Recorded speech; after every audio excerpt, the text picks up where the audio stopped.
Three successive regimes have been blamed for doing little to safeguard life and property whenever it rains. Director of Research and Advocacy at the Integrated Development and Empowerment Center, Samuel Ahokli, is predicting a cycle of promises as more rains fall in Accra and other parts of the country.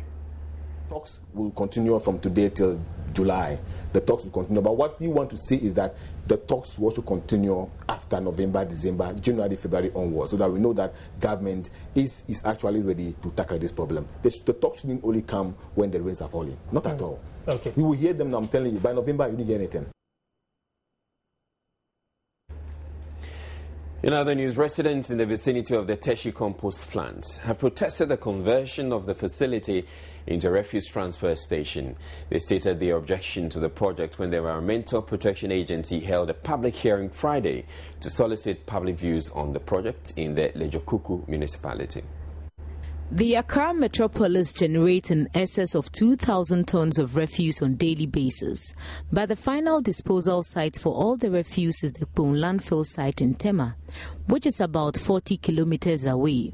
The transfer station will serve as a holding area for the refuse so that it is transported to the landfill site at night. Even though this intervention brings some kind of relief to the poor sanitation challenges facing the capital city, residents of Teshi are unhappy with it.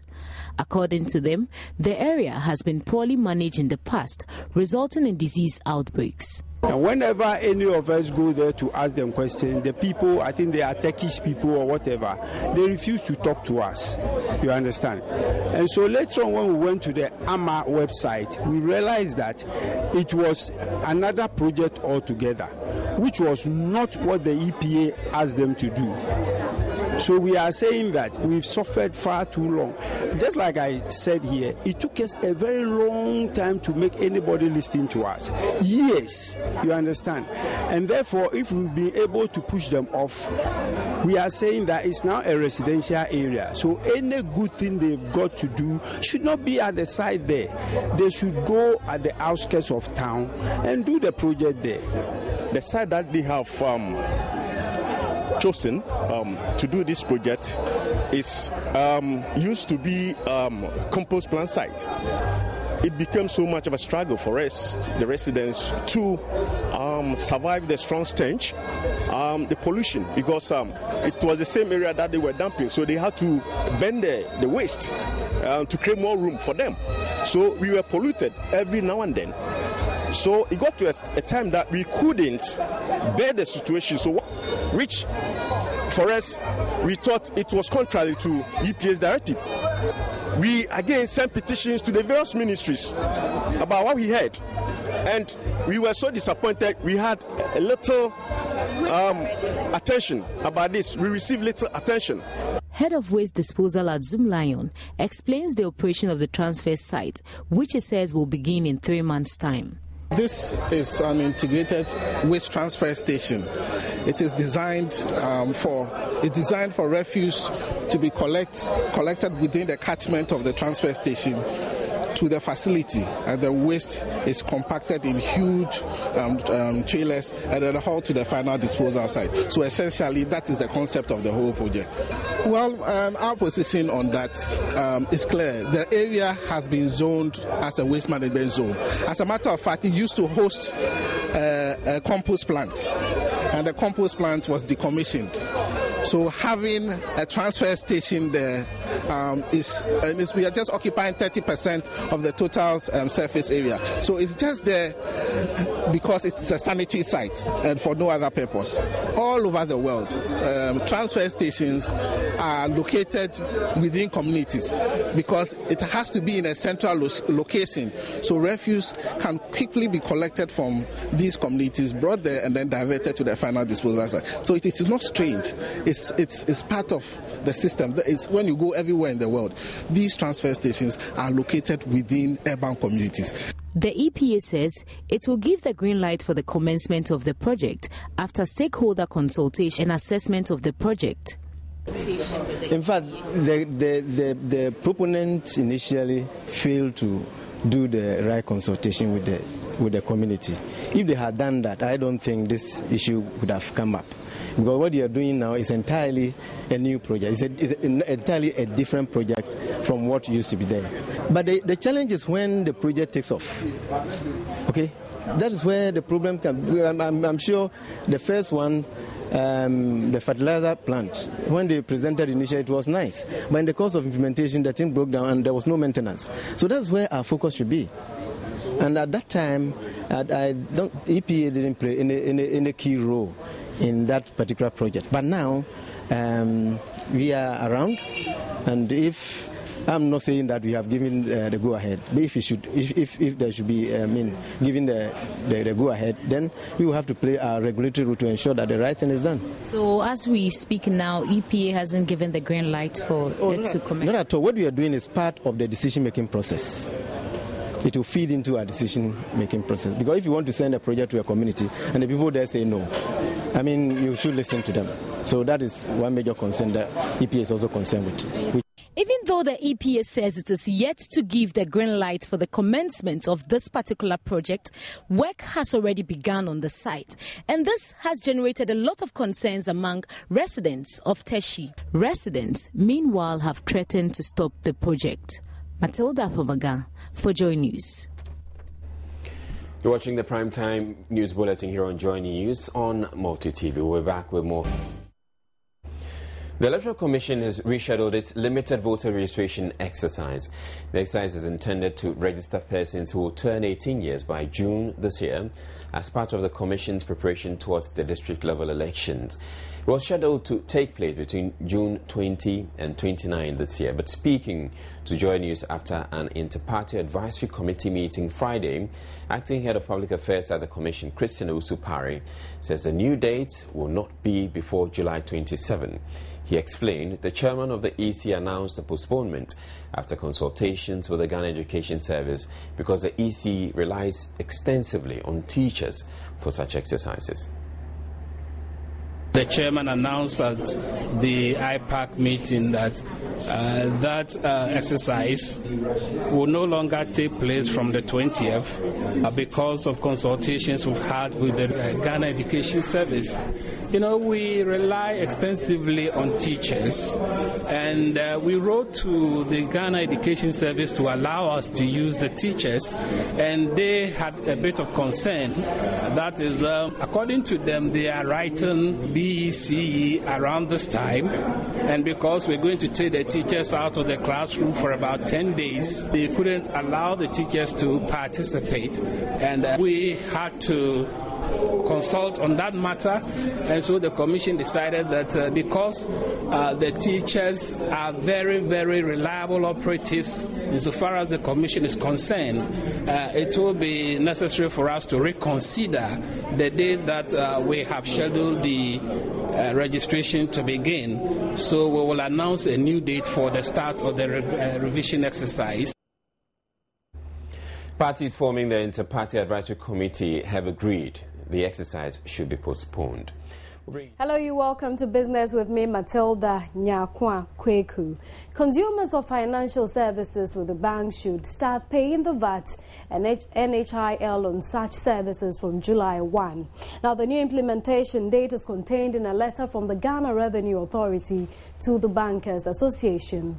The letter also settled on a list of 32 services that would attract the 17.5% tax. According to the letter, the list of fees, commissions and similar charges for financial services that are subject to the tax was developed by the Technical Committee for the Implementation of VAT Act 2013, Act 870, which was made up of representatives of the Ghana Bankers Association of Bankers, the Ministry of Finance and the Ghana Revenue Authority, and approved by the Minister of Finance, Seth Tekwe.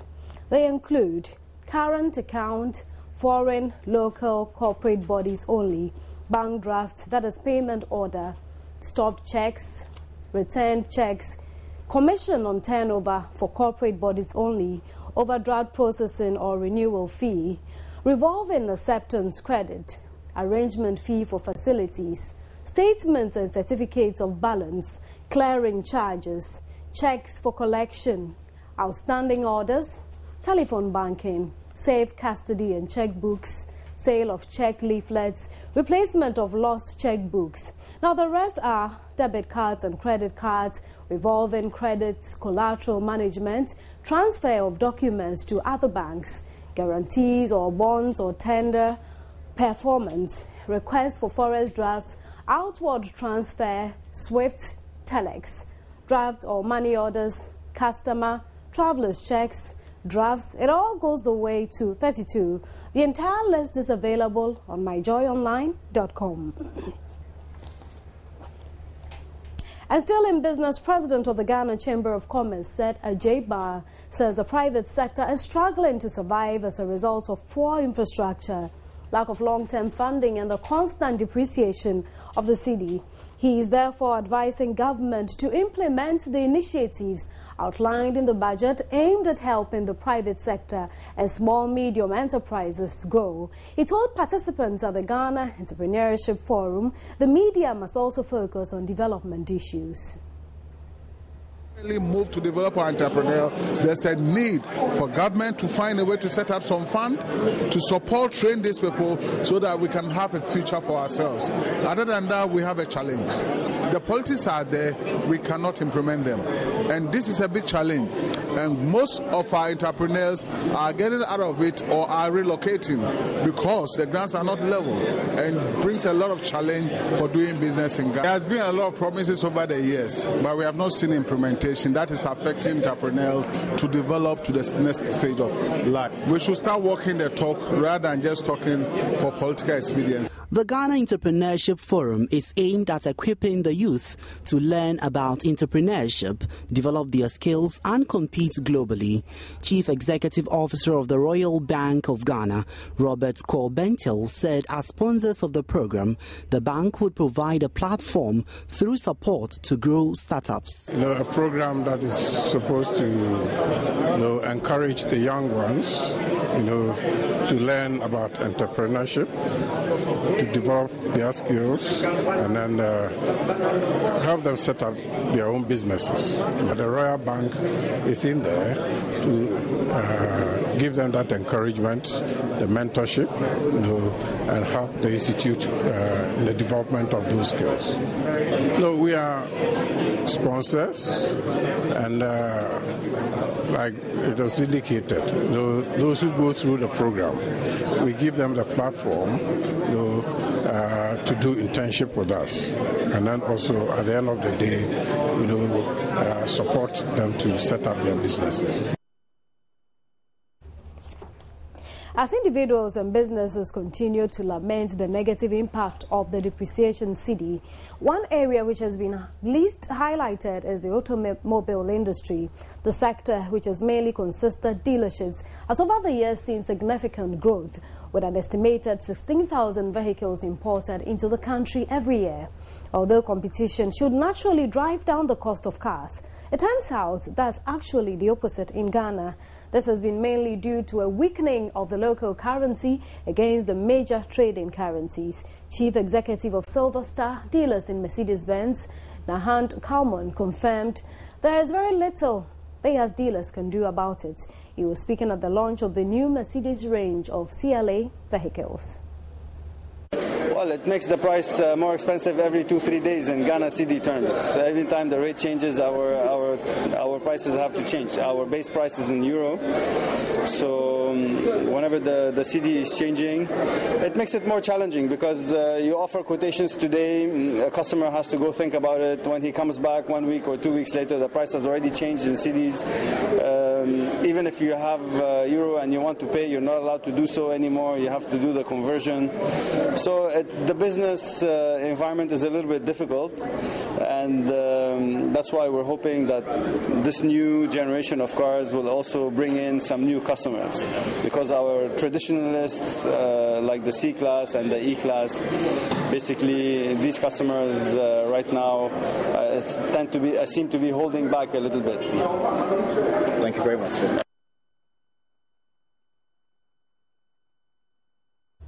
And that's all for business with me, Matilda Nyakwa Kweku. Let's talk about Sunday's MTN FA Cup finals, and winners of this year's competition will earn more than previous winners after sponsors MTN confirmed a huge prize money for either Kotoko and Allies who face off in the final in Sunday in Accra. Title on the football calendar has lots of incentive, with Asante Kotoko going head-to-head with Inter-Allies in the final of the MTN FA Cup. The two Premier League sides will compete for the title on Sunday at the Accra Stadium. Though the trophy rates highly to club owners, the financial reward is a priority to help cushion the expenditure outlay. A winner's cheque of 30,000 Ghana cedis will be on offer, plus 25% of the net of gate proceeds. The losing finalists, according to the FA Cup committee, will pick half of the cash prize, handle the winner. That's 15,000 Ghana cedis plus 25% of the net of the gate proceeds. Cup sponsor MTN will present each club with 1,000 Ghana cedis worth of recharge cards, whilst the best player of the match will receive 200 Ghana cedis worth of airtime. In addition, the club that emerges as Ghana's representative from the MTN FA Cup for the CAF Confederations Cup will receive a support of 50,000 Ghana cedis from the title sponsor. Meanwhile, member of the FA Cup Organising Committee, lawyer Prosper Addo, has been outlining plans to ensure they stage a befitting final for the season. Well, the match has been dubbed the Day of Reckoning. The Day of Reckoning because this will be the third time in 4 years for Kumasi Asante Kotoko going for their 8th cup in terms of the FA Cup. They've never won the double. They've won the league already, and so they are gunning up to win the double. Don't forget that Inter-Allies, this will be their first time in the major cup final. The friends of Inter-Allies have already started talking. I'm talking about fans of Accra, so folk. They have won the cup 10 times and they have won the double on a number of occasions, and so they don't want Kumasi Asante Kotoko winning the doubles, you know, the bragging rights and all. And so we are preparing for a very good event. You know how MTN likes to organize their events, and so it's going to be huge. We have the a skating razor for the, so it's going to be a festival from 12 o'clock. We have the ladies team, under 20 ladies team, playing their Nigerian counterparts, and then we also have the Black Starlets also playing a match before the big match itself. And so it's going to be a festival of football come Sunday at Accra. All right, so the number of fans actually getting to Brazil are increasing by the day because the Graphic Sports has honored its promise to send 3 of its loyal readers on an all-expense-paid trip to Brazil to watch all Ghana's group games at this year's FIFA World Cup. The dreams of Felix Aban, Hayford Prince and Abena Inchua came to life after they were named winners of the Go to Brazil Scratch and Win promotion. CEO of Graphic Communications Group, Ken Ashigbe, spoke to Joy Sports shortly after presenting the awards. Graphic, we're not like some of the other companies, and I think most of the time you find out that most media groups, especially most newspaper groups, will not do a promotion. But this is a brand that has been around for over 3 decades, and we felt that for once it is important to thank our readers, the people who've been reading our paper all this while. It was important to thank them. So that was a major motivation, that for the readers of Graphic Sports, we wanted to say thank you. Then the second bit was also our passionate believe and it's even a charge to us to help in the development and to help in the promotion of Ghana. So for the World Cup, we thought that this was an opportunity for all of us as Ghanaians. We're too partisan. You know, this is a time that we needed to rally all ourselves together. So you bring a promotion together. Apart from just the coverage of the World Cup that you do, you also organize a promotion. That then you can use this promotion to rally Ghanaians together to be able to get Ghanaians to be able to go to Brazil. Okay, so let's move away from the fans going to Brazil and talk about some of the key actors. Francis Starman Frank Ribery is out of the World Cup after failing to recover from a back injury. Ribery has been struggling to recover from the back injury, which has proved critical in the build-up to the World Cup in Brazil. Back on the local front, the finale of Adom TV's comedy talent show Sre Kwakwa airs tonight. 4 finalists are vying for the ultimate title of King of Comedy, as well as some prizes at stake. We cross over to Kumasi for a bit of the show, which is happening like now. Last week, and then okay, now finals. And I do you made them quite nervy, quite my home in Anna. Maya ready. Some bestia actor.